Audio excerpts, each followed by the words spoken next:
Hello good morning jam ਸਿੱਧੀ।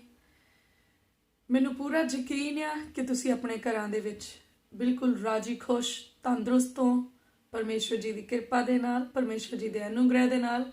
ਔਰ ਅੱਜ ਦਾ ਦਿਨ ਮੁਬਾਰਕ ਆ ਤੁਹਾਡੇ ਜੀਵਨ ਦੇ ਵਿੱਚ। ਔਰ ਅੱਜ ਦਾ ਦਿਨ ਤੁਹਾਡੇ ਲਈ ਇੱਕ ਚੰਗੀ ਖਬਰ ਲੈ ਕੇ ਆਇਆ, ਪਰਮੇਸ਼ਵਰ ਦੇ ਅਨੁਗ੍ਰਹਿ ਨੂੰ, ਤਾਜ਼ਾ ਮਸਾ ਨੂੰ ਲੈ ਕੇ ਆਇਆ ਹੈ।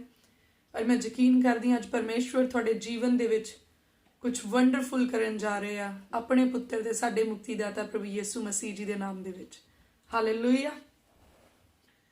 ਸੋ ਭਲਾ ਹੈ ਸਾਡਾ ਪਰਮੇਸ਼ਵਰ ਜਿਹੜਾ ਨਿਤ ਸਾਡੇ ਉੱਤੇ ਭਲਾਈਆਂ ਕਰਦਾ ਹੈ। ਹਾਲੇਲੂਇਆ। ਸੋ ਆਪਾਂ ਅੱਜ ਆਓ ਵਚਨ ਦੇ ਵਿੱਚੋਂ ਦੇਖਦੇ ਹਾਂ। ਆਪਾਂ ਨਿਊ ਟੈਸਟਾਮੈਂਟ ਦੇ ਵਿੱਚ ਚੱਲਦੇ ਹਾਂ। ਮੱਤੀ ਦੀ ਕਿਤਾਬ ਉਹਦਾ 12 ਨੰਬਰ ਅਧਿਆਏ, ਉਹਦੇ ਵਿੱਚ ਆਪਾਂ ਦੇਖਦੇ ਹਾਂ ਸਬਤ ਨੂੰ ਮੰਨਣ ਦੇ ਬਾਰੇ ਵਿੱਚ ਆਪਾਂ ਦੇਖਾਂਗੇ। ਇੱਥੇ ਉਹਦੀ ਫਰਸਟ ਵਰਸ ਤੋਂ ਪੜ੍ਹਨਾ ਸ਼ੁਰੂ ਕਰਦੇ। ਇੱਥੇ ਲਿਖਿਆ, ਉਸ ਵੇਲੇ ਯਿਸੂ ਸਬਤ ਦੇ ਦਿਨ ਖੇਤਾਂ ਵਿੱਚੋਂ ਦੀ ਲੰਘਿਆ ਅਤੇ ਉਹਦੇ ਚੇਲੇ ਭੁੱਖੇ ਹੋ ਕੇ ਸਿੱਟੇ ਤੋੜ ਚੱਬਣ ਲੱਗੇ। ਅਤੇ ਫਰੀਸੀਆਂ ਨੇ ਵੇਖ ਕੇ ਉਹਨੂੰ ਕਿਹਾ, ਵੇਖ ਤੇਰੇ ਚੇਲੇ ਉਹ ਕੰਮ ਕਰਦੇ ਹਨ ਜਿਹੜਾ ਸਬਤ ਦੇ ਦਿਨ ਕਰਨਾ ਯੋਗ ਨਹੀਂ। ਪਰ ਉਸਨੇ ਉਹਨਾਂ ਨੂੰ ਆਖਿਆ, ਭਲਾ ਤੁਸਾਂ ਇਹ ਨਹੀਂ ਪੜ੍ਹਿਆ ਭਈ ਦਾਊਦ ਨੇ ਕੀ ਕੀਤਾ, ਜਾਂ ਉਹ ਅਤੇ ਉਹਦੇ ਸਾਥੀ ਭੁੱਖੇ ਸਨ, ਜੋ ਉਹ ਕਿੱਕਰ ਪਰਮੇਸ਼ਵਰ ਦੇ ਘਰ ਵਿੱਚ ਗਿਆ ਤੇ ਚੜਾਵੇ ਦੀਆਂ ਰੋਟੀਆਂ ਖਾਧੀਆਂ, ਜਿਹੜੀਆਂ ਉਹਨੂੰ ਅਤੇ ਉਹਦੇ ਸਾਥੀਆਂ ਨੂੰ ਖਾਣੀਆਂ ਯੋਗ ਨਹੀਂ ਸਨ, ਪਰ ਨਿਰੇ ਜਾਜਕਾਂ ਨੂੰ। ਜਾਂ ਤੁਸਾਂ ਤੁਰੇਤ ਵਿੱਚ ਇਹ ਨਹੀਂ ਪੜ੍ਹਿਆ ਭਈ ਜਾਜਕ ਸਬਤ ਦੇ ਦਿਨ ਹੈਕਲ ਵਿੱਚ ਸਬਤ ਦਾ ਅਪਮਾਨ ਕਰਕੇ ਵੀ ਨਿਰਦੋਸ਼ ਹਨ। ਪਰ ਮੈਂ ਤੁਹਾਨੂੰ ਆਖਦਾ ਹਾਂ ਕਿ ਇੱਥੇ ਹੈਕਲ ਨਾਲੋਂ ਵੀ ਇੱਕ ਵੱਡਾ ਹੈ।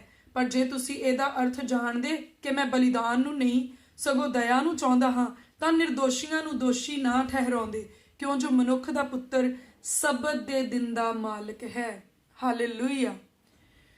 ਪ੍ਰਭੂ ਜੀ ਦੀ ਮਹਿਮਾ ਤੇ ਵਡਿਆਈ ਹੋਏ। ਇਸ ਪਰਮੇਸ਼ਵਰ ਜੀ ਦੇ ਇਸ ਵਚਨ ਦੇ ਵਿੱਚ ਇੱਕ ਬਹੁਤ ਵੱਡਾ ਭੇਤ ਛੁਪਿਆ ਹੋਇਆ, ਜਿਹੜਾ ਅੱਜ ਪਰਮੇਸ਼ਵਰ ਸਾਡੇ ਉੱਤੇ ਰਿਵੀਲ ਕਰ ਰਹੇ ਆ।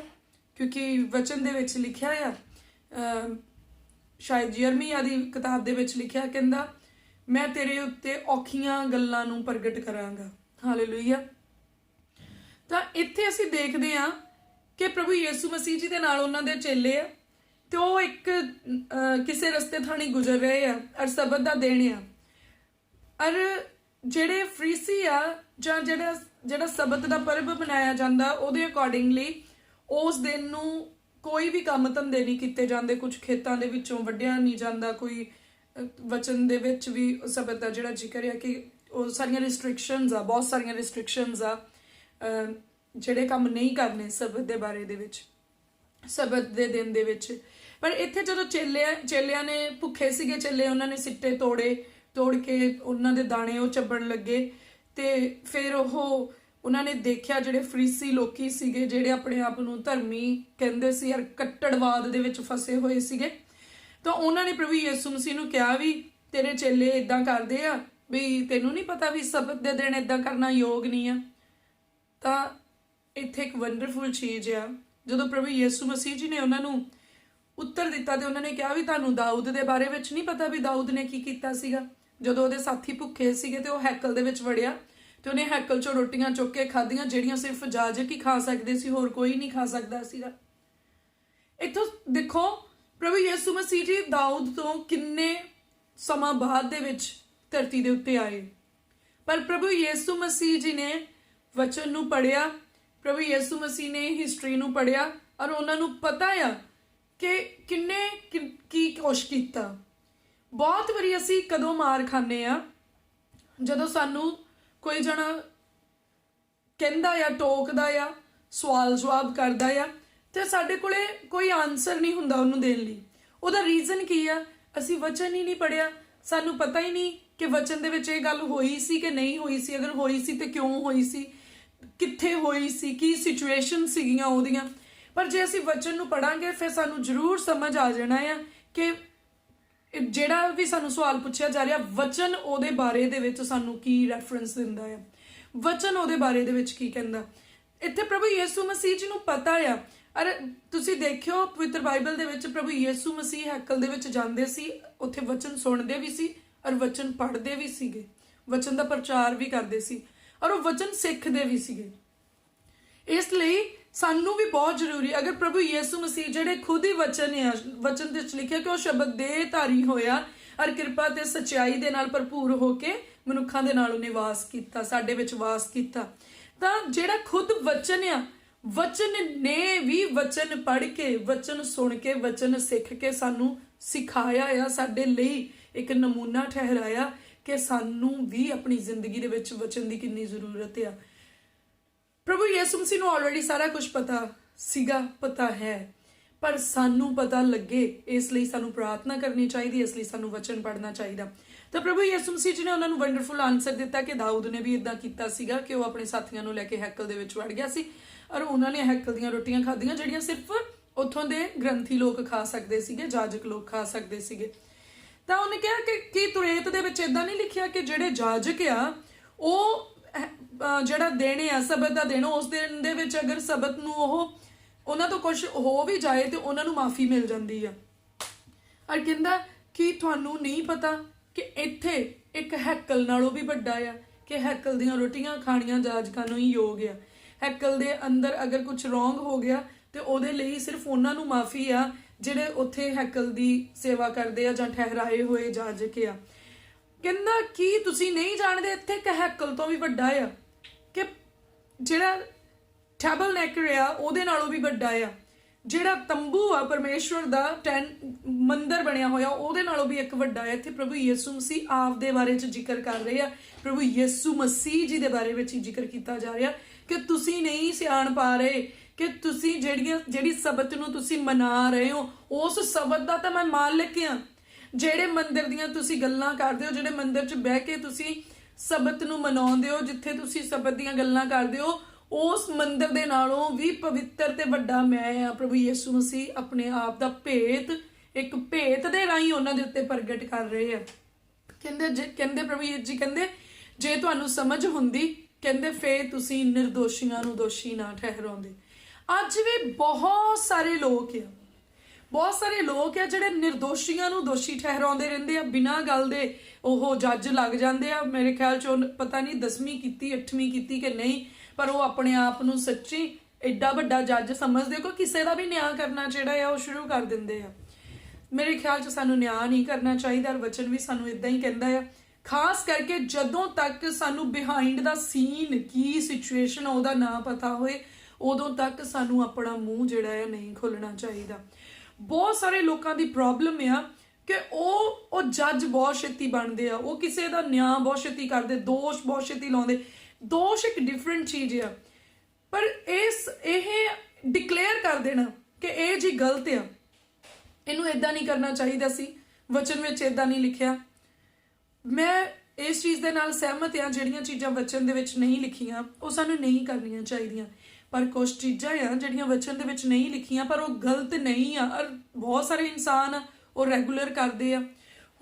ਹੁਣ ਕਿੰਨੇ ਪਾਸਟਰਸ ਆ ਜਿਹੜੇ ਰੋਜ਼ ਜਿਮ ਨੂੰ ਜਾਂਦੇ ਆ, ਜਿਹੜੇ ਰੋਜ਼ ਵਾਕ ਕਰਦੇ ਆ, ਐਕਸਰਸਾਈਜ਼ ਕਰਦੇ, ਕਿੰਨੇ ਵਿਸ਼ਵਾਸੀ ਵੀ ਆ। ਹੁਣ ਮੈਨੂੰ ਇਹ ਦੱਸੋ ਕਿ ਵਚਨ ਦੇ ਵਿੱਚ ਤਾਂ ਇਦਾਂ ਨਹੀਂ ਲਿਖਿਆ ਕਿ ਸਵੇਰ ਨੂੰ ਸੈਰ ਕਰਿਆ ਕਰੋ ਜਾਂ ਸ਼ਾਮ ਨੂੰ ਸੈਰ ਕਰਿਆ ਕਰੋ, ਰੋਜ਼ ਕੋਲਗੇਟ ਦੇ ਨਾਲ ਬ੍ਰਸ਼ ਕਰਿਆ ਕਰੋ, ਕਿਉਂਕਿ ਉਦੋਂ ਤਾਂ ਕੋਲਗੇਟ ਦਾ ਜ਼ਮਾਨਾ ਵੀ ਨਹੀਂ ਸੀਗਾ, ਜਾਂ ਕੋਈ ਵੀ ਟੂਥਪੇਸਟ, ਮੈਂ ਕਿਸੇ ਦੀ ਐਡਵਰਟਾਈਜ਼ ਨਹੀਂ ਕਰਦੀ, ਜਾਂ ਕਿੰਨੀਆਂ ਹੋਰ ਚੀਜ਼ਾਂ ਤੁਸੀਂ ਕਰਦੇ ਆ ਆਪਣੀ ਹੈਲਥ ਨੂੰ ਬੈਨੀਫਿਟ ਰੱਖਣ ਦੇ ਲਈ, ਆਪਣੇ ਕੋਲੇਸਟ੍ਰੋਲ ਨੂੰ ਡਾਊਨ ਰੱਖਣ ਦੇ ਲਈ, ਮੈਨੇਜ ਕਰਨ ਦੇ ਲਈ, ਆਪਣੀ ਸ਼ੂਗਰ ਨੂੰ ਮੈਨੇਜ ਰੱਖਣ ਦੇ ਲਈ ਤੁਸੀਂ ਕਿੰਨੇ ਨੁਸਖੇ ਯੂਜ਼ ਕਰਦੇ, ਪਰ ਉਹ ਨੁਸਖਿਆਂ ਦਾ ਜ਼ਿਕਰ ਤਾਂ ਪਵਿੱਤਰ ਬਾਈਬਲ ਦੇ ਵਿੱਚ ਹੈ ਨਹੀਂ। ਸੋ ਵਾਟ ਡੂ ਯੂ ਮੀਨ ਕਿ ਤੁਹਾਨੂੰ ਉਹ ਨਹੀਂ ਕਰਨੇ ਚਾਹੀਦੇ? ਪਰ ਮੈਂ ਕਹਿੰਦੀ ਆ ਪਾਪ ਨਾ ਕਰੋ। ਵਚਨ ਸਾਨੂੰ ਇਹ ਸਿਖਾਉਂਦਾ ਕਿ ਪਾਪ ਨਾ ਕਰੋ। ਪਾਪ ਦੇ ਬਿਨਾ ਜੋ ਭਲਾਈ ਦਾ ਕੰਮ ਆ ਉਹ ਅਸੀਂ ਕਰ ਸਕਦੇ ਆ।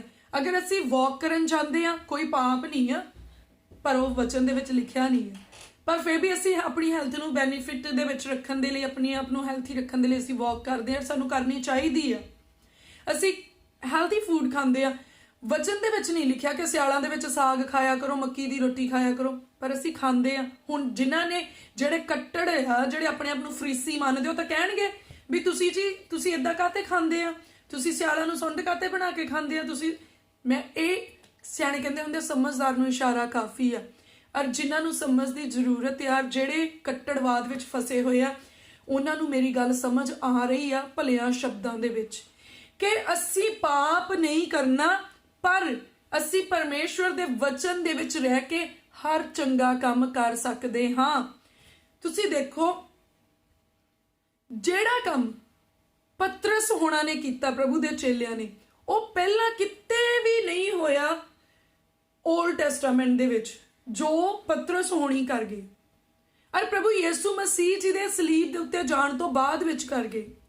ਜੋ ਪੌਲੁਸ ਨੇ ਕੀਤਾ, ਜੋ ਬਰਨਾਬਾਸ ਨੇ ਕੀਤਾ, ਤਾਂ ਉਹਨਾਂ ਨੇ ਉਹ ਕੰਮ ਬਿਲਕੁਲ ਹੀ ਬਾਈਬਲ ਤੋਂ ਓਲਡ ਟੈਸਟਾਮੈਂਟ ਦੇ ਜਿਹੜਾ ਤੁਰੇਤ ਸੀ, ਜਿਹੜਾ ਓਲਡ ਟੈਸਟਾਮੈਂਟ ਸੀ, ਉਹਦੇ ਵਿੱਚ ਉਹ ਚੀਜ਼ਾਂ ਨਹੀਂ ਸੀ ਜੋ ਉਹਨਾਂ ਨੇ ਕੀਤੀਆਂ।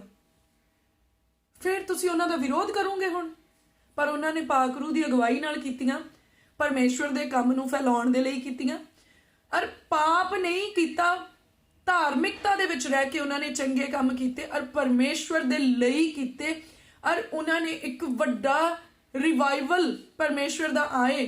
ਪਾਕ ਰੂਹ ਦੀ ਅਗਵਾਈ ਦੇ ਵਿੱਚ ਰਹਿ ਕੇ ਉਹਨਾਂ ਨੇ ਸੇਵਾ ਕੀਤੀ, ਔਰ ਅੱਜ ਵੀ ਉਹਨਾਂ ਦਾ ਜ਼ਿਕਰ ਪਵਿੱਤਰ ਬਾਈਬਲ ਦੇ ਵਿੱਚ ਜਾਂ ਨਿਊ ਟੈਸਟਾਮੈਂਟ ਦੇ ਵਿੱਚ, ਔਰ ਅਸੀਂ ਸਾਰੇ ਉਹਨਾਂ ਨੂੰ ਆਨਰ ਦਿੰਨੇ ਆ ਕਿਉਂਕਿ ਉਹਨਾਂ ਨੇ ਇੱਕ ਵੱਡਾ ਕੰਮ ਕੀਤਾ। ਇਸ ਲਈ ਦੇਖੋ, ਉਹਨਾਂ ਨੂੰ ਪਰਮੇਸ਼ਵਰ ਦੇ ਆਤਮਾ ਨੇ ਬਲ ਦਿੱਤਾ, ਜ਼ੋਰ ਦਿੱਤਾ, ਬੁੱਧ ਦਿੱਤਾ, ਔਰ ਪ੍ਰਭੂ ਯਿਸੂ ਮਸੀਹ ਦਾ ਅਨੁਗ੍ਰਹਿ ਉਹਨਾਂ ਦੇ ਉੱਤੇ ਸੀਗਾ। ਅੱਜ ਵੀ ਬਹੁਤ ਸਾਰੇ ਲੋਕ ਆ ਪਰਮੇਸ਼ਵਰ ਦੇ ਜਿਹੜੇ ਫਸਟ ਟਾਈਮ ਕੁਝ ਕੰਮ ਕਰਦੇ ਆ, ਜਿਨ੍ਹਾਂ ਨੂੰ ਕਿਹਾ ਜਾਂਦਾ ਇਹ ਤਾਂ ਬਾਈਬਲ ਦੇ ਵਿੱਚ ਨਹੀਂ ਆ, ਇਹ ਕਿੱਦਾਂ ਕਰ ਸਕਦੇ ਆ? ਪਰ ਮੈਂ ਕਹਿੰਦੀ ਅਗਰ ਉਹ ਪਾਪ ਨਹੀਂ ਆ ਤਾਂ ਕੁਝ ਵੀ ਫਸਟ ਟਾਈਮ ਪਵਿੱਤਰ ਆਤਮਾ ਤੁਹਾਡੇ ਕੋਲੋਂ ਕਰਵਾ ਸਕਦੇ ਆ, ਬਸ਼ਰਤੇ ਕਿ ਉਹ ਪਾਪ ਨਾ ਹੋਏ, ਬਸ਼ਰਤੇ ਕਿ ਉਹਦਾ ਨੁਕਸਾਨ ਜਿਹੜਾ ਆ ਉਹ ਕਿਸੇ ਦੇ ਲਈ ਨਾ ਹੋਏ, ਬਸ਼ਰਤੇ ਕਿ ਉਹ ਧਾਰਮਿਕਤਾ ਦਾ ਕੰਮ ਹੋਏ, ਬਸ਼ਰਤੇ ਕਿ ਉਹ ਇਨਸਾਨੀਅਤ ਦਾ ਕੰਮ ਹੋਏ, ਬਸ਼ਰਤੇ ਕਿ ਉਹਦੇ ਵਿੱਚ ਪਰਮੇਸ਼ਵਰ ਦੀ ਇੱਛਾ ਸ਼ਾਮਿਲ ਹੋਏ ਔਰ ਪਰਮੇਸ਼ਵਰ ਦੀ ਅੱਖ ਦੇ ਵਿੱਚ ਉਹ ਚੰਗਾ ਲੱਗਣ ਵਾਲਾ ਕੰਮ ਹੋਏ। ਔਰ ਦੇਖਣ ਵਾਲਿਆਂ ਨੂੰ ਪਹਿਲਾਂ ਸਮਝਣ ਦੀ ਜ਼ਰੂਰਤ ਹੈ। ਹਾਲੇਲੂਇਆ। ਸੋ ਮੈਂ ਤੁਹਾਨੂੰ ਇਹ ਦੱਸਣਾ ਚਾਹੁੰਦੀ, ਆਪਣੇ ਆਪ ਨੂੰ ਕੱਟੜਵਾਦ ਦੇ ਵਿੱਚ ਨਾ ਫਸਾਓ, ਆਪਣੇ ਆਪ ਨੂੰ ਥੋੜਾ ਬੋਲਡ ਰੱਖੋ, ਆਪਣੀ ਸੋਚ ਦੇ ਦਾਇਰੇ ਨੂੰ ਖੁੱਲਾ ਕਰੋ, ਔਰ ਕਿਸੇ ਨੂੰ ਦੇਖਣ ਤੋਂ ਤੇ ਜੱਜ ਕਰਨ ਤੋਂ ਪਹਿਲਾਂ, ਸਮਝਣ ਤੋਂ ਪਹਿਲਾਂ ਪ੍ਰਾਰਥਨਾ ਜ਼ਰੂਰ ਕਰੋ ਕਿ ਪ੍ਰਭੂ ਮੈਂ ਨਹੀਂ ਜਾਣਦਾ ਕਿ ਇਹਦੀ ਸਿਚੁਏਸ਼ਨ ਕੀ ਆ ਔਰ ਇਹਦਾ ਕਰਨ ਦਾ ਮਕਸਦ ਕੀ ਆ, ਪਰ ਪ੍ਰਭੂ ਤੁਸੀਂ ਜ਼ਰੂਰ ਮੇਰੇ ਉੱਤੇ ਪ੍ਰਗਟ ਕਰ ਸਕਦੇ ਆ। ਦੂਜੀ ਗੱਲ, ਮੈਂ ਇਦਾਂ ਸੋਚਦੀ ਕਿ ਅਗਰ ਕੋਈ ਜਣਾ ਗਲਤ ਕਰ ਰਿਹਾ ਆ, ਲੇਖਾ ਲੈਣਾ ਪਰਮੇਸ਼ਵਰ ਦਾ ਕੰਮ ਹੈ, ਔਰ ਪਰਮੇਸ਼ਵਰ ਨੇ ਲੇਖਾ ਲੈਣਾ ਹੀ ਲੈਣਾ ਹੈ। ਚਾਹੇ ਉਹ ਗਲਤ ਕੰਮ ਸ਼ਰੇਆਮ ਹੋਏ, ਚਾਹੇ ਉਹ ਗਲਤ ਕੰਮ ਪਰਦੇ ਦੇ ਪਿੱਛੇ ਹੋਵੇ, ਪਰ ਪਰਮੇਸ਼ਵਰ ਦੀ ਅੱਖ ਤੋਂ ਕੁਝ ਵੀ ਛੁਪਿਆ ਹੋਇਆ ਨਹੀਂ ਆ। ਹਾਲੇਲੂਇਆ। ਸੋ ਬੀ ਕਾਮ, ਆਪਣੇ ਆਪ ਨੂੰ ਕੂਲ ਰੱਖੋ, ਚਿਲ ਕਰੋ, ਸ਼ਾਂਤੀ ਦੇ ਵਿੱਚ ਬਣੇ ਰਹੋ, ਪਰਮੇਸ਼ਵਰ ਦੇ ਵਿੱਚ ਬਣੇ ਰਹੋ, ਔਰ ਕੱਟੜਵਾਦ ਤੋਂ ਬਚੇ ਰਹੋ, ਕਿਉਂਕਿ ਆਉਣ ਵਾਲਾ ਸਮਾਂ ਜਿਹੜਾ ਆ ਉਹਦੇ ਵਿੱਚ ਸਾਨੂੰ ਬਹੁਤ ਵਾਈਸ ਹੋਣ ਦੀ ਜ਼ਰੂਰਤ ਆ, ਬਹੁਤ ਸਮਝਦਾਰ ਹੋਣ ਦੀ ਜ਼ਰੂਰਤ ਹੈ, ਔਰ ਸਮਝ ਸਿਰਫ ਪਰਮੇਸ਼ਵਰ ਦੇ ਵੱਲੋਂ ਪ੍ਰਾਪਤ ਹੋ ਸਕਦੀ ਆ। ਔਰ ਇੱਥੇ ਲਿਖਿਆ 11 ਨੰਬਰ ਆਇਤ ਦੇ ਵਿੱਚ ਆ ਜਾਓ, ਕਹਿੰਦਾ ਉਹਨੇ ਉਹਨਾਂ ਨੂੰ ਕਿਹਾ, ਭਈ ਤੁਹਾਡੇ ਵਿੱਚੋਂ ਇਹੋ ਜਿਹਾ ਕਿਹੜਾ ਮਨੁੱਖ ਹੈ ਜਿਹਦੇ ਕੋਲ ਇੱਕ ਭੇਡ ਹੋਵੇ ਅਤੇ ਜੇ ਉਹ ਸਬਤ ਦੇ ਦਿਨ ਟੋਏ ਵਿੱਚ ਡਿੱਗ ਪਵੇ ਤਾਂ ਉਸ ਨੂੰ ਫੜ ਕੇ ਨਾ ਕੱਢੇ। ਸੋ ਮਨੁੱਖ ਭੇਡ ਨਾਲੋਂ ਕਿੰਨਾ ਹੀ ਉੱਤਮ ਹੈ, ਇਸ ਲਈ ਸਬਤ ਦੇ ਦਿਨ ਭਲਾ ਕਰਨਾ ਯੋਗ ਹੈ। ਹਾਲੇਲੂਇਆ। ਸਬਤ ਦੇ ਦਿਨ ਭਲਾ ਕਰਨਾ ਯੋਗ ਹੈ, ਪਵਿੱਤਰ ਦਿਨ ਦੇ ਵਿੱਚ ਭਲਾਈ ਕਰਨੀ ਯੋਗ ਹੈ, ਔਰ ਸਾਡਾ ਦਿਨ ਹਰ ਦਿਨ ਪਵਿੱਤਰ ਹੈ, ਸਾਡਾ ਪਰਮੇਸ਼ਰ ਹਰ ਦਿਨ ਸਾਡੇ ਨਾਲ ਹੈ, ਹਰ ਦਿਨ ਤੁਸੀਂ ਭਲਾਈ ਕਰ ਸਕਦੇ ਹੋ। ਵਚਨ ਦੇ ਵਿੱਚ ਲਿਖਿਆ, ਅਗਰ 99 ਭੇਡਾਂ ਨੂੰ ਛੱਡ ਕੇ ਇੱਕ ਗਵਾਚੀ ਹੋਈ ਭੇਡ ਨੂੰ ਲੱਭਦਾ ਆ ਮਾਲਕ, ਤਾਂ ਮਨੁੱਖ ਕਿੰਨਾ ਉੱਤਮ ਆ, ਤਾਂ ਪਰਮੇਸ਼ਵਰ ਉਹਦੇ ਲਈ ਕਿੰਨਾ ਜ਼ਿਆਦਾ ਫਿਕਰਮੰਦ ਆ, ਜਾਂ ਇਦਾਂ ਕਹਿ ਲਓ ਪਰਮੇਸ਼ਵਰ ਦੇ ਮਨ ਵਿੱਚ ਉਹਦੇ ਲਈ ਕਿੰਨੀਆਂ ਪਲਾਨਿੰਗਸ ਆ, ਤੇ ਕਿੱਦਾਂ ਉਹਨੂੰ ਜਿਹੜਾ ਆ ਉਹ ਛੱਡ ਦੇ ਕਿ ਕੋਈ ਮਨੁੱਖ ਨਾਸ਼ ਹੁੰਦਾ ਤੇ ਪਰਮੇਸ਼ਵਰ ਕਹੇ ਕੋਈ ਗੱਲ ਨਹੀਂ, ਨਾਸ਼ ਹੋ ਲੈਣ ਦਿਓ। ਇਦਾਂ ਨਹੀਂ ਆ, ਪਰਮੇਸ਼ਵਰ ਦੀ ਇੱਛਾ ਹੈ ਕਿ ਹਰ ਮਨੁੱਖ ਬਚਾਇਆ ਜਾਏ। ਇਸ ਲਈ ਮਾਈ ਡੀਅਰ ਫਰੈਂਡਸ, ਕੁਝ ਵੀ ਕਰੋ, ਵਚਨ 'ਚ ਲਿਖਿਆ ਖਿੱਚ ਧੂ ਕੇ ਨਰਕ ਦੀ ਅੱਗ ਤੋਂ ਬਚਾ ਲਓ। ਸੋ ਆਪਣੇ ਭੈਣਾਂ ਭਰਾਵਾਂ ਨੂੰ, ਆਪਣੇ ਦੋਸਤਾਂ ਮਿੱਤਰਾਂ ਨੂੰ ਖਿੱਚ ਧੂ ਕੇ ਭਲਾਈ ਦੇ ਨਾਲ, ਪ੍ਰੇਮ ਦੇ ਨਾਲ, ਸਮਝਦਾਰੀ ਦੇ ਨਾਲ, ਪਵਿੱਤਰਤਾਈ ਦੇ ਵਿੱਚ ਰਹਿ ਕੇ, ਪਰਮੇਸ਼ਵਰ ਜੀ ਦੇ ਭੈ ਦੇ ਵਿੱਚ ਰਹਿ ਕੇ, ਪਰਮੇਸ਼ਵਰ ਦੇ ਅਨੁਗ੍ਰਹਿ ਦੇ ਵਿੱਚ ਰਹਿ ਕੇ, ਵਚਨ 'ਚ ਲਿਖਿਆ ਤੁਹਾਨੂੰ ਉਹਨਾਂ ਦੀ ਬੁਰਾਈ ਤੋਂ ਸੂਗ ਆਵੇ, ਤੁਹਾਡੇ ਕੱਪੜਿਆਂ ਦੇ ਵਿੱਚੋਂ ਉਹਨਾਂ ਦੀ ਬੁਰਾਈ ਦੀ ਦੁਰਗੰਧ ਨਾ ਆਏ, ਪਰ ਫਿਰ ਵੀ ਖਿੱਚ ਧੂ ਕੇ ਉਹਨਾਂ ਨੂੰ ਬਚਾ ਲਓ, ਆਪਣੇ ਆਪ ਨੂੰ ਅੱਗ ਤੋਂ ਬਚਾ ਕੇ ਰੱਖੋ। ਸੋ ਅਸੀਂ ਉਹਨਾਂ ਦੇ ਨਾਸ਼ ਵਾਲੇ ਕੰਮ ਜਿਹੜੇ ਆ, ਅਸੀਂ ਉਹਨਾਂ ਨਾਸ਼ ਵਾਲੇ ਕੰਮਾਂ ਦਾ ਪਾਰਟ ਨਹੀਂ ਬਣਨਾ, ਅਸੀਂ ਉਹਨਾਂ ਦੇ ਵਿੱਚ ਹਿੱਸਾ ਨਹੀਂ ਪਾਉਣਾ ਕਿ ਅਗਰ ਕੋਈ ਸ਼ਰਾਬੀ ਆ ਤੇ ਅਸੀਂ ਸ਼ਰਾਬੀ ਨੂੰ ਵਚਨ ਦੱਸਣ ਦੇ ਲਈ ਉਹਦੇ ਨਾਲ ਐਕਸਕਿਊਜ਼ ਮੀ ਸ਼ਰਾਬ ਪੀਣੀ ਸ਼ੁਰੂ ਕਰ ਦਈਏ। ਅਗਰ ਕੋਈ ਵਿਭਚਾਰੀ ਆ ਤੇ ਅਸੀਂ ਉਹਨੂੰ ਵਿਭਚਾਰ ਚੋਂ ਕੱਢਣ ਦੇ ਲਈ ਪਹਿਲਾਂ ਵਿਭਚਾਰ ਦੇ ਵਿੱਚ ਚਲੇ ਜਾਈਏ। ਨਹੀਂ, ਕਹਿੰਦਾ ਉਹਨਾਂ ਦੀ ਬੁਰਾਈ ਤੋਂ ਤੁਹਾਨੂੰ ਸੂਗ ਆਏ, ਦੁਰਗੰਧ ਆਏ, ਔਰ ਅੱਗ ਤੋਂ ਆਪਣੇ ਆਪ ਨੂੰ ਬਚਾ ਕੇ ਰੱਖੋ। ਅਸੀਂ ਉਹ ਕੰਮ ਨਹੀਂ ਕਰਨੇ, ਪਰ ਉਹਨਾਂ ਲੋਕਾਂ ਦੇ ਵਿੱਚ ਜਾ ਕੇ ਅਸੀਂ ਆਪਣੇ ਪਰਮੇਸ਼ਵਰ ਦੀ ਭਲਾਈ ਨੂੰ ਦੱਸਣਾ ਆ। ਔਰ ਪਰਮੇਸ਼ਵਰ ਦਾ ਸਾਮਰਥ ਜਿਹੜਾ ਤੁਹਾਡੇ ਨਾਲ ਹੈ ਤੇ ਜਿਹੜਾ ਪਰਮੇਸ਼ਵਰ ਦਾ ਪਾਕ ਰੂਹ ਤੁਹਾਡੇ ਅੰਦਰ ਵਸਦਾ ਹੈ, ਉਹਨੇ ਜ਼ਰੂਰ ਉਹਨਾਂ ਦੇ ਜੀਵਨ ਦੇ ਵਿੱਚ ਕੰਮ ਕਰਨਾ ਔਰ ਉਹਨਾਂ ਨੇ ਬਚਾਏ ਜਾਣਾ ਆ। ਹਾਲੇਲੂਇਆ। ਸੋ ਸਬਤ ਦੇ ਦਿਨ ਦੇ ਵਿੱਚ ਭਲਾਈ ਕਰਨੀ ਯੋਗ ਆ। ਔਰ ਸਪਿਰਚੁਅਲੀ ਅਸੀਂ ਸਬਤ ਦੇ ਦਿਨ ਦੇ ਵਿੱਚ ਆ। ਅਸੀਂ ਆਤਮਿਕ ਤੌਰ ਤੇ ਦੇਖੀਏ ਤੇ ਜਿਸ ਸਮੇਂ ਦੇ ਵਿੱਚ ਅਸੀਂ ਜੀ ਰਹੇ ਆ, ਇਹ ਆਤਮਿਕ ਸਬਤ ਦਾ ਦਿਨ ਆ, ਇਹ 7ਵਾਂ ਦਿਨ ਆ, ਹਫਤੇ ਦਾ ਆਖਰੀ ਦਿਨ ਆ। ਆਪਾਂ ਐਂਡ ਟਾਈਮ ਦੇ ਵਿੱਚ ਜੀ ਰਹੇ ਆ ਔਰ ਇਹ ਸਮਾਂ ਭਲਾਈ ਕਰਨ ਦਾ ਸਮਾਂ ਆ। ਸੋ ਆਪਣੇ ਆਪ ਨੂੰ ਕਿਸੇ ਵੀ ਤਰੀਕੇ ਦੇ ਨਾਲ ਪਰਮੇਸ਼ਵਰ ਦੇ ਕੰਮ ਦੇ ਲਈ ਇਸਤੇਮਾਲ ਹੋਣ ਦੇ ਲਈ ਪਰਮੇਸ਼ਵਰ ਦੇ ਅੱਗੇ ਸਰੈਂਡਰ ਕਰੋ।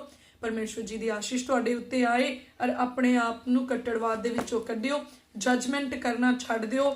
ਮੇਰੇ ਖਿਆਲ ਦੇ ਵਿੱਚ ਹਾਂ, ਅਗਰ ਤੁਹਾਨੂੰ ਲੱਗਦਾ ਕਿਸੇ ਦਾ ਕੰਮ ਪਵਿੱਤਰ ਬਾਈਬਲ ਦੇ ਅਨੁਸਾਰ ਨਹੀਂ, ਉਹਨੂੰ ਫੋਲੋ ਨਾ ਕਰੋ। ਅਗਰ ਕਿਸੇ ਦਾ ਕੰਮ ਤੁਹਾਨੂੰ ਲੱਗਦਾ ਪਵਿੱਤਰ ਬਾਈਬਲ ਦੇ ਅਨੁਸਾਰ ਨਹੀਂ ਆ, ਜਾਂ ਘਿਨਾਉਣਾ ਆ, ਪਰਮੇਸ਼ਵਰ ਦੀ ਨਜ਼ਰ ਦੇ ਵਿੱਚ ਅੱਛਾ ਨਹੀਂ ਆ, ਪਾਕ ਰੂਹ ਤੁਹਾਨੂੰ ਕਹਿ ਰਿਹਾ ਕਿ ਇਹ ਕੰਮ ਅੱਛਾ ਨਹੀਂ ਆ, ਪਲੀਜ਼ ਉਹਦੇ ਤੋਂ ਸਟੈਪ ਬੈਕ ਹੋ ਜਾਓ, ਆਪਣੇ ਆਪ ਨੂੰ ਪਿੱਛੇ ਕਰ ਲਓ। ਪਰ ਫਿਰ ਵੀ ਆਪਣੇ ਆਪ ਨੂੰ ਠੰਡਾ ਰੱਖੋ। ਇਸ ਵੇਲੇ ਸਾਨੂੰ ਯੂਨਿਟੀ ਦੀ ਜ਼ਰੂਰਤ ਆ। ਇਸ ਵੇਲੇ ਸਾਨੂੰ ਸ਼ਾਂਤ ਰਹਿਣ ਦੀ, ਖੜੇ ਰਹਿਣ ਦੀ, ਬਣੇ ਰਹਿਣ ਦੀ ਜ਼ਰੂਰਤ ਆ, ਕਿਉਂਕਿ ਵਚਨ ਵਿੱਚ ਲਿਖਿਆ ਵੈਰੀ ਬੁੱਕ ਦੇ ਸ਼ੀਂਹ ਦੇ ਨਿਆਈ ਭੱਜਾ ਫਿਰਦਾ ਕਿ ਕਦੋਂ ਮੌਕਾ ਮਿਲੇ ਤੇ ਪਾੜ ਖਾਵਾਂ। ਇਸ ਲਈ ਕਿ ਉਹ ਪਾੜ ਖਾਵੇ, ਉਹਨੂੰ ਸਮਾਂ ਨਾ ਦਿਓ ਆਪਣੀ ਜ਼ਿੰਦਗੀ ਦੇ ਵਿੱਚ, ਪਰ ਖੁਦ ਨੂੰ ਪਵਿੱਤਰਤਾਈ ਦੇ ਵਿੱਚ ਬਣਾ ਕੇ ਰੱਖੋ। ਆਪਣੇ ਜੀਵਨ ਦਾ ਧਿਆਨ ਰੱਖੋ ਕਿ ਕਿਸੇ ਦਾ ਨਿਆਂ ਕਰਦਿਆਂ ਅਸੀਂ ਗਲਤ ਨਾ ਹੋ ਜਾਈਏ। ਇਹ ਨਾ ਹੋਏ ਕਿ ਅਸੀਂ ਏਦਾਂ ਕਰੀਏ ਤੇ ਜਿਹੜੀਆਂ ਇਹ ਵਾਲੀਆਂ ਉਂਗਲਾਂ ਆ ਇਹ ਸਾਨੂੰ ਕਹਿਣ ਕਿ ਤੂੰ ਵੀ ਤਾਂ ਉਨਾ ਹੀ ਦੋਸ਼ੀ ਆ। ਸੋ ਇਸ ਲਈ ਆਪਣੇ ਆਪ ਨੂੰ ਪ੍ਰੋਟੈਕਟ ਰੱਖੋ, ਪਰਮੇਸ਼ਵਰ ਦੇ ਵਿੱਚ ਬਣੇ ਰਹੋ, ਪ੍ਰਭੂ ਦੀ ਵਡਿਆਈ ਹੋਏ। ਮੈਂ ਯਕੀਨ ਕਰਦੀ ਹਾਂ ਅੱਜ ਦਾ ਵਚਨ ਬਹੁਤ ਸਾਰਿਆਂ ਦੀ ਜ਼ਿੰਦਗੀ ਦੇ ਵਿੱਚ ਇੱਕ ਨਵੀਂ ਕਿਰਨ ਨੂੰ ਲੈ ਕੇ ਆਇਆ ਆ ਔਰ ਜ਼ਰੂਰ ਉਹ ਬਲੈਸਡ ਹੋ ਰਹੇ ਆ ਇਸ ਵਚਨ ਦੇ ਦੁਆਰਾ। ਪ੍ਰਭੂ ਦੀ ਮਹਿਮਾ ਹੋਏ। ਸੋ ਕਮ ਔਨ, ਲੈਟਸ ਪ੍ਰੇ। ਪ੍ਰਾਰਥਨਾ ਦਾ ਸਮਾਂ ਹੋ ਗਿਆ। ਅੱਜ ਦੇ ਦਿਨ ਦੀ ਸ਼ੁਰੂਆਤ ਰੋਜ਼ ਦੇ ਵਾਂਗ ਅਸੀਂ ਪ੍ਰਾਰਥਨਾ ਦੇ ਦੁਆਰਾ ਕਰਾਂਗੇ ਔਰ ਪਰਮੇਸ਼ਵਰ ਦੇ ਅਨੁਗ੍ਰਹਿ ਦੇ ਵਿੱਚ ਆਵਾਂਗੇ ਤਾਂ ਜੋ ਸਾਡਾ ਦਿਨ ਮੁਬਾਰਕ ਹੋਏ। Hallelujah. Thank you, Father. Thank you, Father. I love you, Jesus. I love you. I really love you, Jesus. ਪ੍ਰਭੂ ਯਿਸੂ ਜੀ, ਮੈਂ ਦਿਲ ਦੀ ਗਹਿਰਾਈ ਤੋਂ ਧੰਨਵਾਦ ਕਰਦੀ ਹਾਂ। ਸੱਚੀ ਤੁਸੀਂ ਇੰਨਾ ਪਿਆਰ ਸਾਬਤ ਕੀਤਾ ਆ। ਮੇਰੇ ਗੁਨਾਹਾਂ ਦੇ ਲਈ ਤੁਸੀਂ ਸਲੀਬ ਦੇ ਉੱਤੇ ਬਲੀਦਾਨ ਹੋ ਗਏ। ਮੈਂ ਧੰਨਵਾਦ ਕਰਦੀ ਹਾਂ। ਮੇਰੇ ਕੋਲੇ ਅਲਫਾਜ਼ ਨਹੀਂ ਆ ਸ਼ੁਕਰੀਆ ਕਹਿਣ ਦੇ ਲਈ, ਕਿਉਂਕਿ ਪ੍ਰਭੂ ਤੁਹਾਡਾ ਬਲੀਦਾਨ ਵੱਡਾ, ਤੁਹਾਡਾ ਸੈਕਰੀਫਾਈਸ ਵੱਡਾ ਆ ਤੇ ਧੰਨਵਾਦ ਸ਼ਬਦ ਉਹਦੇ ਅੱਗੇ ਬਹੁਤ ਛੋਟਾ ਆ। ਪਰ ਮੈਂ ਕਹਿੰਦੀ ਆ, ਮੈਂ ਉਸ ਪਿਆਰ ਨੂੰ ਆਪਣੇ ਦਿਲ ਵਿੱਚ ਰੱਖਦੀ ਆ। ਉਹ ਪਿਆਰ ਮੇਰੇ ਅੰਦਰ ਵਸ ਗਿਆ ਹੈ। ਉਸ ਪਿਆਰ ਦੀ, ਉਸ ਲਹੂ ਦੀ ਜਿਹੜਾ ਮੇਰੇ ਗੁਨਾਹ ਧੋਣ ਦੇ ਲਈ ਸਲੀਬ ਦੇ ਉੱਤੇ ਬਹਾਇਆ ਗਿਆ, ਉਹ ਖੁਸ਼ਬੂ ਮੈਨੂੰ ਆਉਂਦੀ ਆ ਤੇ ਮੈਨੂੰ ਛੁਟਕਾਰਾ ਦਿੰਦੀ ਆ। ਸੱਚੀ ਉਹ ਖੁਸ਼ਬੂ ਮੇਰੀ ਸ਼ਾਂਤੀ ਆ, ਉਹ ਖੁਸ਼ਬੂ ਮੇਰੀ ਮੁਕਤੀ ਆ। Hallelujah. Thank you Jesus, thank you. I love you Jesus, I love you Jehovah father. ਪ੍ਰਭੂ ਧੰਨਵਾਦ ਪਿਤਾ ਜੀ ਕਿ ਤੁਸੀਂ ਸਾਡੇ ਨਾਲ ਇੰਨਾ ਪਿਆਰ ਕੀਤਾ ਕਿ ਆਪਣਾ ਇਕਲੌਤਾ ਪੁੱਤਰ ਸਾਡੇ ਗੁਨਾਹਾਂ ਦਾ ਕਰਕੇ ਸਲੀਬ ਦੇ ਉੱਤੇ ਜਾਣ ਦੇ ਲਈ ਪ੍ਰਵਾਨ ਕਰ ਲਿਆ, ਬਖਸ਼ ਦਿੱਤਾ। ਪ੍ਰਭੂ ਜੀ ਅਸੀਂ ਪ੍ਰਾਰਥਨਾ ਕਰਦੇ ਹਾਂ ਪਿਤਾ ਪਰਮੇਸ਼ਵਰ ਜੀ, ਸਾਡੇ ਗੁਨਾਹ ਸਾਨੂੰ ਬਖਸ਼ ਦਿਓ। ਸਾਡਾ ਹਰ ਗੁਨਾਹ ਜਿਹੜਾ ਸੋਚਾਂ ਦੇ ਰਾਹੀਂ, ਵਿਚਾਰਾਂ ਦੇ ਰਾਹੀਂ, ਜਿਸਮ ਦੇ ਰਾਹੀਂ, ਅੱਖਾਂ ਦੇ ਰਾਹੀਂ ਕੀਤਾ ਗਿਆ, ਪ੍ਰਭੂ ਹਰ ਗੁਨਾਹ ਬਖਸ਼ ਦਿਓ।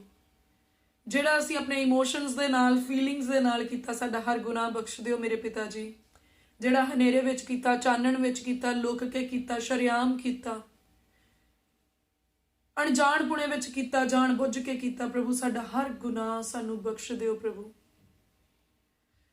ਹਰ ਉਹ ਗੁਨਾਹ ਜਿਹੜਾ ਸਾਡੇ ਜੀਵਨ ਦੇ ਵਿੱਚ ਬਿਮਾਰੀ ਬਣਿਆ ਹੋਇਆ ਆ, ਬਖਸ਼ਿਆ ਜਾਏ ਪ੍ਰਭੂ ਯਿਸੂ ਮਸੀਹ ਜੀ ਦੇ ਨਾਮ 'ਚ। ਹਰ ਉਹ ਗੁਨਾਹ ਜਿਹਦਾ ਕਰਕੇ ਸਾਡੇ ਜੀਵਨ ਦੇ ਵਿੱਚ ਸਰਾਪ ਕੰਮ ਕਰਦੇ, ਹਰ ਉਹ ਗੁਨਾਹ ਜਿਹਦਾ ਕਰਕੇ ਸਾਡੇ ਜੀਵਨ ਦੇ ਵਿੱਚ ਬਿਮਾਰੀਆਂ ਕੰਮ ਕਰਦੀਆਂ, ਹਰ ਉਹ ਗੁਨਾਹ ਜਿਹਦਾ ਕਰਕੇ ਸਾਡੇ ਜੀਵਨ ਦੇ ਵਿੱਚ ਪਰੇਸ਼ਾਨੀਆਂ ਕੰਮ ਕਰ ਰਹੀਆਂ ਹੈ, ਪ੍ਰਭੂ ਯਿਸੂ ਮਸੀਹ ਜੀ ਦੇ ਨਾਮ 'ਚ ਐ ਮੇਰੇ ਖੁਦਾਵੰਦ ਖੁਦਾ ਸਾਡਾ ਹਰ ਗੁਨਾਹ ਬਖਸ਼ਿਆ ਜਾਏ। ਪ੍ਰਭੂ ਤੁਹਾਡੀ ਧਾਰਮਿਕਤਾ ਸਾਡੇ ਜੀਵਨ ਦੇ ਵਿੱਚ ਆਏ ਮੇਰੇ ਪ੍ਰਭੂ ਜੀ, ਤੁਹਾਡੀ ਪਵਿੱਤਰਤਾ ਹੀ ਸਾਡੇ ਉੱਤੇ ਠਹਿਰੇ ਮੇਰੇ ਪਿਤਾ ਪਰਮੇਸ਼ਵਰ, ਤੁਹਾਡਾ ਅਨੁਗ੍ਰਹਿ ਸਾਡੇ ਉੱਤੇ ਹੋਏ ਮੇਰੇ ਪਿਤਾ ਪਰਮੇਸ਼ਵਰ ਜੀ। ਮੇਰੇ ਖੁਦਾਵੰਦ ਖੁਦਾ ਅਸੀਂ ਪ੍ਰਾਰਥਨਾ ਕਰਦੇ ਕਿ ਸਾਡੇ ਜੀਵਨ ਦੇ ਵਿੱਚ ਸਭਨਾ ਗੱਲਾਂ ਦੇ ਵਿੱਚ ਪਾਕ ਰੂਹ ਦੀ ਅਗਵਾਈ ਹੋਏ, ਔਰ ਅਸੀਂ ਕਲੀਅਰਲੀ ਪਵਿੱਤਰ ਆਤਮਾ ਜੀ ਦੀ ਆਵਾਜ਼ ਨੂੰ ਸੁਣਨ ਵਾਲੇ, ਸਮਝਣ ਵਾਲੇ ਔਰ ਉਹਦੇ ਅਨੁਸਾਰ ਚੱਲਣ ਵਾਲੇ ਹੋਈਏ। ਪ੍ਰਭੂ ਅਸੀਂ ਪ੍ਰਾਰਥਨਾ ਕਰਦੇ ਸਾਡਾ ਅੱਜ ਦਾ ਦਿਨ ਮੁਬਾਰਕ ਹੋ ਜਾਏ ਪ੍ਰਭੂ ਯਿਸੂ ਮਸੀਹ ਜੀ ਦੇ ਨਾਮ 'ਚ। ਪਿਤਾ ਪਰਮੇਸ਼ਵਰ ਜੀ ਅਸੀਂ ਜਿੱਧਰ ਨੂੰ ਵੀ ਆਈਏ ਜਾਈਏ, ਸਵਰਗਦੂਤ ਸਾਡੇ ਅੱਗੇ ਪਿੱਛੇ ਸੱਜੇ ਖੱਬੇ ਹੋਣ, ਹਰ ਬੁਰੀ ਬਲਾ ਐਕਸੀਡੈਂਟਲ ਖੌਫ ਖਤਰਿਆਂ ਤੋਂ ਬਚਾਉਣ ਪ੍ਰਭੂ, ਮਸ਼ੀਨਰੀ ਦੀ ਖਰਾਬੀਆਂ ਤੋਂ ਬਚਾ ਕੇ ਰੱਖਿਓ, ਦੁਰਘਟਨਾਵਾਂ ਤੋਂ ਬਚਾ ਕੇ ਰੱਖਿਓ ਮੇਰੇ ਪ੍ਰਭੂ ਜੀ। ਕੋਈ ਵੀ ਬਵਾ, ਕੋਈ ਬਿਮਾਰੀ, ਕੋਈ ਨਾਸ਼ ਕਰਨ ਵਾਲੀ ਚੀਜ਼, ਕੋਈ ਦੁਸ਼ਟ ਦੀ ਸ਼ਕਤੀ ਨਾ ਸਾਡੇ ਨੇੜੇ ਆਏ, ਨਾ ਸਾਡੇ ਪਰਿਵਾਰ ਦੇ ਨੇੜੇ ਆਏ, ਨਾ ਸਾਡੇ ਡੇਰੇ ਦੇ ਨੇੜੇ ਆਏ, ਨਾ ਸਾਡੇ ਖੇਤਾਂ ਦੇ ਉੱਤੇ, ਨਾ ਸਾਡੀ ਬਿਜ਼ਨਸ ਦੇ ਉੱਤੇ, ਨਾ ਸਾਡੇ ਮਾਲ ਡੰਗਰ ਦੇ ਉੱਤੇ। ਸਗੋਂ ਪ੍ਰਭੂ ਯਿਸੂ ਮਸੀਹ ਜੀ ਦੇ ਲਹੂ ਦੀ ਸੁਰੱਖਿਆ ਨੂੰ ਅਸੀਂ ਆਪਣੇ ਪੂਰੇ ਪਰਿਵਾਰ ਦੇ ਉੱਤੇ, ਆਪਣੇ ਕਾਰੋਬਾਰ ਦੇ ਉੱਤੇ, ਆਪਣੇ ਪਸ਼ੂਆਂ ਦੇ ਉੱਤੇ, ਆਪਣੀ ਜੌਬ ਦੇ ਉੱਤੇ ਲੈਂਦੇ ਆ ਮੇਰੇ ਪਿਆਰੇ ਪ੍ਰਭੂ। ਅਸੀਂ ਆਪਣੇ ਆਪ ਨੂੰ, ਆਪਣੇ ਜਾਨ ਮਾਲ ਧਨ ਨੂੰ ਆਪ ਜੀ ਦੇ ਜ਼ੋਰਾਵਰ ਹੱਥਾਂ ਵਿੱਚ ਸੌਂਪਦੇ ਆ। ਔਰ ਵਚਨ 'ਚ ਲਿਖਿਆ ਯਹੋਵਾ ਦਾ ਨਾਮ ਇੱਕ ਪੱਕਾ ਬੁਰਜ ਆ, ਧਰਮੀ ਭੱਜ ਕੇ ਉਹਦੇ ਵਿੱਚ ਵੜਦਾ ਤੇ ਬਚਾਇਆ ਜਾਂਦਾ ਆ। ਅੱਜ ਅਸੀਂ ਫਿਰ ਤੋਂ ਪ੍ਰਭੂ ਯਿਸੂ ਮਸੀਹ ਜੀ ਦੇ ਨਾਮ 'ਚ ਯਹੋਵਾ ਨਾਮੀ ਪੱਕੇ ਬੁਰਜ ਦੇ ਵਿੱਚ ਵੜ ਜਾਂਦੇ, ਆਪਣੇ ਪਰਿਵਾਰਾਂ ਦੇ ਸਮੇਤ, ਅਤੇ ਬਚਾਏ ਜਾਂਦੇ ਆ ਹਰੇਕ ਨਾਸ਼ ਤੋਂ, ਵਿਨਾਸ਼ ਤੋਂ, ਹਰੇਕ ਬਿਮਾਰੀ ਤੋਂ, ਵਾਇਰਸ ਤੋਂ, ਹਰੇਕ ਪਾਪ ਦੀ ਸ਼ਕਤੀ ਤੋਂ, ਹਰੇਕ ਵੈਰੀ ਦੀ ਸ਼ਕਤੀ ਤੋਂ ਅਸੀਂ ਬਚਾਏ ਜਾਂਦੇ ਆ। ਪ੍ਰਭੂ ਤੁਸੀਂ ਸਾਨੂੰ ਆਪਣੇ ਖੰਭਾਂ ਦੇ ਹੇਠ ਢੱਕ ਕੇ ਰੱਖਣਾ। 1000 ਸਾਡੇ ਮੁੱਢ ਤੇ 10,000 ਸੱਜੇ ਹੱਥ ਡਿੱਗਦੇ ਆ, ਪਰ ਕੋਈ ਬੁਰੀ ਚੀਜ਼ ਸਾਡੇ ਨੇੜੇ ਨਹੀਂ ਆਉਂਦੀ। ਪ੍ਰਭੂ ਅਸੀਂ ਤੁਹਾਡਾ ਧੰਨਵਾਦ ਕਰਦੇ ਹਾਂ, ਤੁਸੀਂ ਸਾਨੂੰ ਅੱਜ ਤੱਕ ਸੰਭਾਲਿਆ ਤੇ ਤੁਸੀਂ ਸਾਨੂੰ ਆਉਣ ਵਾਲੇ ਦਿਨਾਂ ਵਿੱਚ ਸੰਭਾਲਦੇ ਆ। ਜੋ ਕੁਝ ਪ੍ਰਭੂ ਤੁਸੀਂ ਸਾਨੂੰ ਦਿੱਤਾ, ਸਾਡੀ ਔਕਾਤ ਤੋਂ ਵੱਧ ਦਿੱਤਾ, ਸਾਡੀ ਸਮਝ ਤੋਂ ਵੱਧ ਦਿੱਤਾ ਮੇਰੇ ਪ੍ਰਭੂ ਜੀ, ਸਾਡੇ ਵਰਤਣ ਤੋਂ ਵੱਧ ਦਿੱਤਾ ਮੇਰੇ ਪ੍ਰਭੂ ਜੀ। ਤੁਸੀਂ ਭਲਾਈਆਂ ਕੀਤੀਆਂ ਮੇਰੇ ਪਿਤਾ ਪਰਮੇਸ਼ਵਰ, ਅਸੀਂ ਉਹਨਾਂ ਸਾਰੀਆਂ ਭਲਾਈਆਂ ਦੇ ਲਈ ਮੇਰੇ ਪ੍ਰਭੂ, ਹਰ ਇੱਕ ਦਿੱਤੀ ਹੋਈ ਬਰਕਤ ਦੇ ਲਈ ਮੇਰੇ ਪਿਤਾ ਪਰਮੇਸ਼ਵਰ ਅਸੀਂ ਸ਼ੁਕਰਗੁਜ਼ਾਰ ਹਾਂ। ਸਾਡੀ ਰੋਜ਼ ਦੀ ਰੋਟੀ ਸਾਨੂੰ ਦੇਣਾ ਮੇਰੇ ਪਿਤਾ ਪਰਮੇਸ਼ਵਰ। ਤੁਸੀਂ ਸਾਨੂੰ ਤਨ ਢਕਣ ਦੇ ਲਈ ਕੱਪੜੇ ਦਿੱਤੇ, ਸਿਰ ਢਕਣ ਦੇ ਲਈ ਛੱਤ ਦਿੱਤੀ ਮੇਰੇ ਪ੍ਰਭੂ, ਅਸੀਂ ਬਹੁਤ ਸ਼ੁਕਰਗੁਜ਼ਾਰ ਹਾਂ ਮੇਰੇ ਪ੍ਰਭੂ। ਤੁਸੀਂ ਧੀਆਂ ਪੁੱਤਰ ਦਿੱਤੇ ਮੇਰੇ ਪ੍ਰਭੂ, ਮਾਤਾ ਪਿਤਾ ਬਖਸ਼ੇ, ਚੰਗੇ ਭੈਣ ਭਰਾ ਬਖਸ਼ੇ, ਚੰਗਾ ਆਂਢ ਗੁਆਂਢ ਬਖਸ਼ਿਆ ਮੇਰੇ ਪ੍ਰਭੂ। ਅਸੀਂ ਧੰਨਵਾਦ ਕਰਦੇ। ਅਸੀਂ ਸਾਡੇ ਗੁਆਂਢੀਆਂ ਦੀ ਸਲਾਮਤੀ ਤੁਹਾਡੀ ਹਜ਼ੂਰੀ ਚੋਂ ਮੰਗਦੇ, ਉਹਨਾਂ ਦੇ ਧੀਆਂ ਪੁੱਤਰਾਂ ਦੀ ਸਲਾਮਤੀ ਮੰਗਦੇ, ਦੇਸ਼ ਵਿਦੇਸ਼ ਜਿੱਥੇ ਵੀ ਵਸਣ ਮੇਰੇ ਪ੍ਰਭੂ। ਤੁਹਾਡੀ ਕਿਰਪਾ, ਤੁਹਾਡਾ ਅਨੁਗ੍ਰਹਿ ਮੇਰੇ ਪ੍ਰਭੂ ਸਾਡੇ ਉੱਤੇ, ਸਾਡੇ ਗੁਆਂਢੀਆਂ ਦੇ ਉੱਤੇ ਹੋਏ ਮੇਰੇ ਪ੍ਰਭੂ ਜੀ। ਆਓ ਮੇਰੇ ਪਿਤਾ ਪਰਮੇਸ਼ਵਰ ਆਪਣੇ ਲੋਕਾਂ ਨੂੰ ਬਲੈਸ ਕਰੋ, ਸਾਡੀ ਪ੍ਰਾਰਥਨਾ ਦਾ ਸਮਾਂ ਵਧੇ ਪ੍ਰਭੂ, ਅਸੀਂ ਆਤਮਿਕ ਤੌਰ ਤੇ ਸੁਣ ਸਕੀਏ, ਸਾਡੇ ਕੰਨਾਂ ਦੀ ਸ਼ਕਤੀ ਵਧੇ, ਸਾਡੇ ਕੰਨਾਂ ਨੂੰ ਵਿਅਰਥ ਸੁਣਨ ਤੋਂ ਮੋੜੋ, ਸਾਡੀਆਂ ਅੱਖਾਂ ਨੂੰ ਵਿਅਰਥ ਦੇਖਣ ਤੋਂ ਮੋੜੋ, ਸਾਡੇ ਮਨ ਨੂੰ ਵਿਅਰਥ ਸੋਚਣ ਤੋਂ ਮੋੜੋ ਮੇਰੇ ਪ੍ਰਭੂ। ਹਰ ਵਿਅਰਥ ਤੋਂ ਸਾਨੂੰ ਰੋਕ ਲਓ। ਯਹੋਵਾ ਪਰਮੇਸ਼ਵਰ ਦਾ ਰਾਖਾ ਸਾਡੇ ਬੁੱਲਾਂ ਦੀ ਰਾਖੀ ਕਰੇ, ਔਰ ਹਰ ਬੁਰਾਈ ਦਾ ਸ਼ਬਦ ਸਾਡੇ ਮੂੰਹ ਤੋਂ ਰੋਕੇ ਪ੍ਰਭੂ। ਅਸੀਂ ਤੁਹਾਡਾ ਧੰਨਵਾਦ ਕਰਦੇ ਹਾਂ, ਸਾਡੇ ਜੀਵਨ ਦੇ ਵਿੱਚ ਤੁਹਾਡੀ ਧਾਰਮਿਕਤਾ ਬਣੀ ਰਹੇ, ਸਾਡਾ ਮਸਾ ਸਾਡੇ ਉੱਤੇ ਪਰਮੇਸ਼ਵਰ ਜੀ ਦਾ ਮਸਾ ਵੱਧਦਾ ਜਾਏ, ਔਰ ਸਾਡੇ ਜੀਵਨ ਦੇ ਵਿੱਚ ਪਰਮੇਸ਼ਵਰ ਦੇ ਮਸਾ ਦਾ ਕਟੋਰਾ ਭਰਿਆ ਰਹੇ। ਹਾਲੇਲੂਇਆ। ਯਹੋਵਾ ਮੇਰਾ ਯਾਲੀ ਹੈ, ਮੈਨੂੰ ਕਿਸੇ ਚੰਗੀ ਚੀਜ਼ ਦੀ ਥੋੜ ਨਹੀਂ ਹੋਊਗੀ। ਮੇਰਾ ਪਰਮੇਸ਼ਵਰ ਮੈਨੂੰ ਹਰੀਆਂ ਚਾਰਾਗਾਹਾਂ ਦੇ ਵਿੱਚ ਤੇ ਸੁਖਦਾਇਕ ਪਾਣੀਆਂ ਦੇ ਕੋਲ ਲੈ ਕੇ ਜਾਂਦਾ ਹੈ। ਉਹ ਮੈਨੂੰ ਮੌਤ ਦੀ ਛਾਂ ਦੀ ਵਾਦੀ ਵਿੱਚ ਵੀ ਬਚਾਉਂਦਾ ਤੇ ਮੇਰੇ ਅੰਗ ਸੰਗ ਹੁੰਦਾ ਆ, ਵੈਰੀ ਦੀਆਂ ਫਾਈਆਂ ਤੋਂ ਮੈਨੂੰ ਛਡਾਉਂਦਾ ਆ, ਤੇ ਮੇਰੇ ਪਰਮੇਸ਼ਵਰ ਦੀ ਲਾਠੀ ਮੈਨੂੰ ਡਾਇਰੈਕਸ਼ਨ ਦਿੰਦੀ ਆ, ਔਰ ਉਹਦੀ ਤਾੜ ਨਾਲ ਮੇਰਾ ਸੁਧਾਰ ਕਰਦੀ ਹੈ। ਹਰ ਸੱਚਮੁੱਚ ਮੈਂ ਯਹੋਵਾ ਪਰਮੇਸ਼ਵਰ ਦੇ ਘਰ ਵਿੱਚ ਵਸਦੀ ਹਾਂ ਪ੍ਰਭੂ। ਮੈਂ ਤੁਹਾਡਾ ਧੰਨਵਾਦ ਕਰਦੀ, ਤੁਹਾਡੀ ਵਡਿਆਈ ਕਰਦੀ ਹਾਂ ਮੇਰੇ ਪ੍ਰਭੂ ਜੀ। ਹੈ ਮੇਰੀ ਜਾਨ ਮੇਰੇ ਯਹੋਵਾ ਨੂੰ ਮੁਬਾਰਕ ਆਖ, ਕਿਉਂਕਿ ਉਹਨੇ ਮੇਰੇ ਗੁਨਾਹਾਂ ਨੂੰ ਬਖਸ਼ ਦਿੱਤਾ ਆ। ਹਾਲੇਲੂਇਆ। ਉਹਦੇ ਕੀਤੇ ਕੰਮਾਂ ਨੂੰ ਨਾ ਵਿਸਾਰ, ਉਹ ਤੇ ਦਇਆ ਤੇ ਰਹਿਮਤ ਦਾ ਮੁਕਟ ਮੇਰੇ ਸਿਰ ਉੱਤੇ ਰੱਖਦਾ ਆ, ਮੇਰੀਆਂ ਸਾਰੀਆਂ ਬੁਰਾਈਆਂ ਨੂੰ ਮਾਫ ਕਰਦਾ ਆ, ਮੇਰੇ ਸਾਰੇ ਰੋਗਾਂ ਤੋਂ ਮੈਨੂੰ ਨਿਰੋਇਆ ਕਰਦਾ ਆ। ਹਾਲੇਲੂਇਆ। ਚਿੱਕੜ ਦੀ ਖੁੱਬਨ ਦੇ ਵਿੱਚੋਂ ਕੱਢ ਕੇ ਮੈਨੂੰ ਚੱਟਾਨ ਦੇ ਉੱਤੇ ਖੜਿਆ ਕਰਦਾ ਹੈ। ਮੈਂ ਪ੍ਰਭੂ ਦਾ ਧੰਨਵਾਦ ਕਰਦੀ ਹਾਂ। हे ਯਹੋਵਾ ਪਰਮੇਸ਼ਵਰ ਦੇ ਲੋਕੋ, ਆਪਣੇ ਪਰਮੇਸ਼ਵਰ ਨੂੰ ਮੁਬਾਰਕ ਆਖੋ, ਕਿਉਂਕਿ ਉਹ ਮੁਬਾਰਕ ਹੈ। ਸੋ ਪਰਮੇਸ਼ਵਰ ਦੀ ਕਿਰਪਾ ਪ੍ਰਭੂ ਸਾਡੇ ਉੱਤੇ ਬਣੀ ਰਹੇ। ਪਿਤਾ ਪਰਮੇਸ਼ਵਰ ਜੀ ਸਾਡੇ ਧੀਆਂ ਪੁੱਤਰਾਂ ਉੱਤੇ ਬਣੀ ਰਹੇ, ਸਾਡੇ ਮਾਤਾ ਪਿਤਾ ਦੇ ਉੱਤੇ ਬਣੀ ਰਹੇ। ਸਾਡੀ ਬੇਨਤੀ ਨੂੰ ਸੁਣੋ। ਇਹ ਸਾਰੀ ਪ੍ਰਾਰਥਨਾ ਪ੍ਰਭੂ ਯਿਸੂ ਜੀ ਦੇ ਨਾਮ 'ਚ ਪਿਤਾ ਪਰਮੇਸ਼ਵਰ ਜੀ ਦੇ ਕੋਲੋਂ ਮੰਗਦੇ ਹਾਂ। ਆਮੀਨ, ਆਮੀਨ, ਆਮੀਨ। ਵਾਓ प्रभु जी की वडियाई होए, प्रभु जी की महिमा होए। बहुत सारे भैन भरा मैसेज करते हैं कि एक पार्टिकुलर टाइम होए, एक फिक्स टाइम होए जिहदे उत्ते प्रार्थना अपलोड की जाए। I am really very sorry कि रोज़ सेम टाइम ते प्रार्थना पोस्ट नहीं कर पाती। मैं मैनी टाइम्स मेरे को इंटरनेट की प्रॉब्लम होंदी आ। पिछले 2 दिनों दे विच लाइट नहीं सी, इंटरनेट भी बंद सी, सारिया चीज़ां बंद सी। बारिश दे नाल ते हनेरी दे नाल थोड़ा प्रॉब्लम हुई सी। सो मैं तुहानू जिहड़ा एक बिना एडिटिंग दे एज इट इज़ जिद्दां हुंदा आ उदा ही ये प्रेयर पोस्ट करदी हाँ, अपने प्रेयर रूम दे विचों पोस्ट करदी हाँ। और जो मैं बाहर जाती हाँ, जिथे भी मैं प्रेयर करती मैं उत्थों पोस्ट करदी हाँ तुहानू। सो मैं चाहती नहीं कि ये किसी तरह की एडिटिंग होए, जां मैं एक टाइम पहला, एक ईवनिंग पहला मैं प्रेयर करा और फिर मैं तुहानू मॉर्निंग नू ईवनिंग वाली प्रेयर पोस्ट करा। मैं चाहती हाँ कि जो सही है उस टाइम ते वो पोस्ट किया जाए, और जो फ्रैश आया है वो फ्रैश जिहड़ा आ वो सर्व किया जाए। सो प्लीज़ तुसी इस चीज़ को अंडरस्टैंड करियो, मेरे नाल कोऑपरेट करियो, और I will try to do my best कि मैं सही समय ते सारा कुछ कर सका। प्रभु की वडियाई होए। You are blessed, your family blessed, your business blessed, your job blessed, because you are son and daughters of God. Hallelujah. God bless you. Have a wonderful day.